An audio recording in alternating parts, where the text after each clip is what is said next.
सीधा सवाल, भ्रष्टाचार के खिलाफ ये लड़ाई असल लड़ाई है या दरअसल ये राजनीतिक जंग है? एक पॉलिटिकल कन्वीनियंस के हिसाब से आरोप प्रत्यारोप मढ़े जा रहे हैं और इसमें इस्तेमाल हो जाता है क्या जांच एजेंसियों का?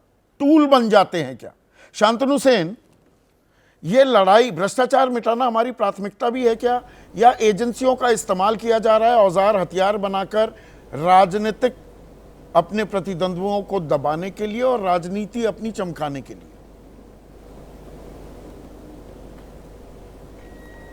आपका प्रश्न सीधा है, पर इसका जवाब देना मेरे लिए मुश्किल है। मैं आपको साफ बताऊं, ये सब जो इंस्टीट्यूशंस हैं, ईडी, सीबीआई, इन्होंने बहुत अच्छा काम किया है और दोनों को एज तफ्तीश करने के लिए माहिर माना जाता है। अब हुआ क्या है, ये बहुत पहले से, आज नहीं, बहुत पहले से इनका मिसयूज़ शुरू हो गया था। मैं तो सीबीआई में 33 साल रहा, उसके बाद मैं एलजी का कंसल्टेंट भी रहा 7 साल, तो मैंने दोनों तरफ से सीबीआई को देखा है। 43 में सीबीआई बनी as special establishment, Delhi police special establishment. उस ज़माने से 1970 तक सीबीआई ने बहुत अच्छा काम किया।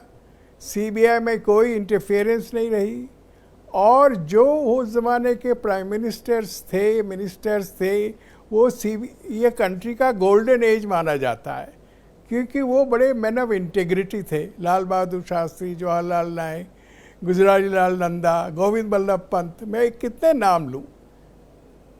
अब आई 1970 और जब पासा पलटा और पार्टीज़ को हुकूमत करने की इच्छा रही और हुकूमत करने के लिए उनके पास फोर्स नहीं रहे, तब शुरू हुआ सीबीआई में इंटरफेरेंस।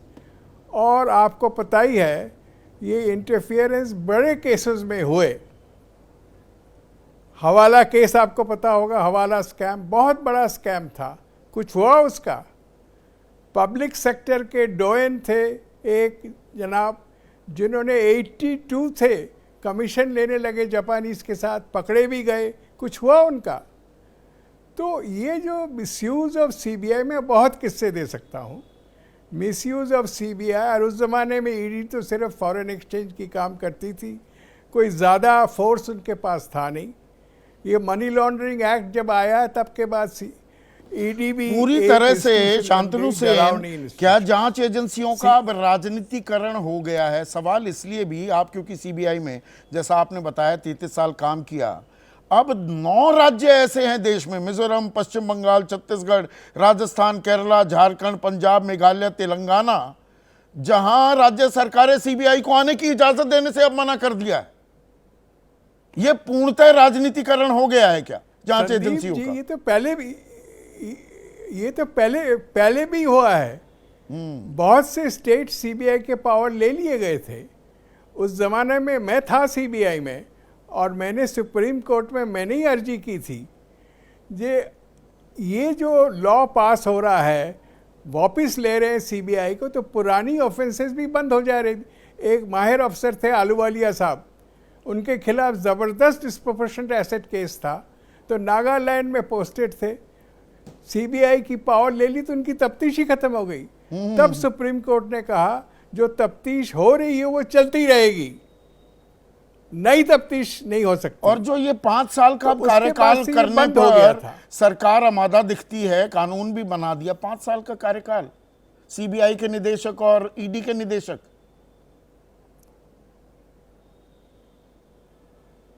तो आज कैबिनेट सेक्रेटरी को भी तो 5 साल के लिए दे रहे हैं। हाँ। सरकार जिसको पसंद देगी उसे रखेगी।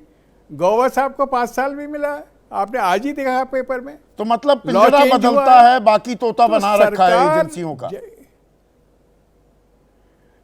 एग्जैक्टली, ये पहले भी होता था, अब भी हो रहा है। अब ज्यादा नजर में आ रहा है, क्यों पहले कम होता था। अब ज्यादा हो गया है, 1970 से ये व्यापकता शुरू हो और गया बढ़ था। गई है। पत्रकारिता कोई इमोशन नहीं है, ना अपना कोई ज्ञान देना है और ना कोई विचार थोपना है। पत्रकारिता क्या है? पत्रकारिता का मतलब है सही जानकारी इकट्ठा करना और तथ्य बताना। पत्रकारिता आज जितने महत्वपूर्ण दौर में है, शायद पहले नहीं थी। इस दौर से निकलने के लिए सिर्फ सच दिखाने की जरूरत है, वो सच जो आपके हित को आगे रखे। इसलिए अब रात 9 बजे प्राइम टाइम नहीं होगा, ये आपका टाइम है। जगविंदर पटियाल के साथ देखिए पब्लिक इंटरेस्ट 17 जुलाई से सोमवार से शुक्रवार रात 9 बजे सिर्फ एबीपी न्यूज पर। एबीपी न्यूज आपको रखे आगे।